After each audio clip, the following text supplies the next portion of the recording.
എന്തുകൊണ്ടാണ് അവർ പള്ളിയിൽ നിന്ന് ഇറങ്ങാതെ കിടക്കുന്നതെന്ന് മനസ്സിലായില്ലേ? അവർക്ക് അവിടുന്ന് അവരുടെ പല കാര്യങ്ങളും സാധിക്കാൻ പറ്റും. അവരുടെ കുടുംബച്ചെലവും നടക്കും, വീട്ടുകാര്യങ്ങളും നടന്നോളും. അവർക്ക് അതിൽ നിന്ന് വരുമാനം ഉണ്ടാക്കാനും ഇവർക്കൊക്കെ അറിയാം. പള്ളികളിൽ നടക്കുന്ന പണികൾ, പള്ളികളിൽ നടക്കുന്ന റിനോവേഷൻ, എല്ലാം ഇവരുടെ ആൾക്കാരെ ഇവർ കുത്തിത്തിരുകി ഇവർ കാശുണ്ടാക്കാനുള്ള മാർഗ്ഗങ്ങൾ മാത്രം നോക്കി നിൽക്കുന്നു.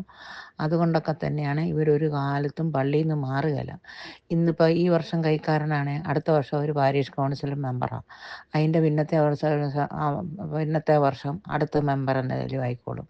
ഒരു 100 കമ്മിറ്റി കാണും പള്ളികളിൽ. ആ കമ്മിറ്റികളിലെല്ലാം ഇവർ തന്നെ തിരിച്ചും മറിച്ചും തിരിച്ചും ഇരിക്കുന്നു എന്നുള്ളതല്ലേ ഉള്ളൂ.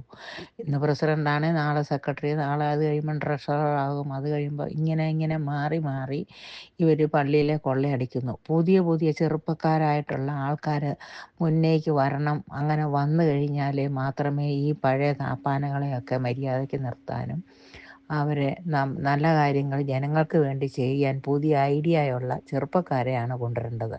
അല്ലാണ്ട് വയസ്സും പിടിച്ച് എണീറ്റ് നടക്കാൻ മേലാത്തവരൊക്കെ പള്ളി കമ്മിറ്റിക്കകത്ത് കയറി ഇരിക്കാതെ, അല്ലെ പള്ളിയുടെ പരിസരത്തോടു കൂടി, പള്ളിയിൽ വരണ്ടെന്നൊന്നും അല്ല പറയുന്നത്, പള്ളിയുടെ പ്രധാന കാര്യങ്ങളിലെല്ലാം ഇടപെടേണ്ടത് ചെറുപ്പക്കാരായിട്ടുള്ള യുവാക്കളെ കൊണ്ടുവന്ന് അവർ വേണം പള്ളിയുടെ കാര്യങ്ങളൊക്കെ തീരുമാനിക്കാൻ എന്നാണ് എനിക്ക് തോന്നുന്ന ഒരഭിപ്രായം.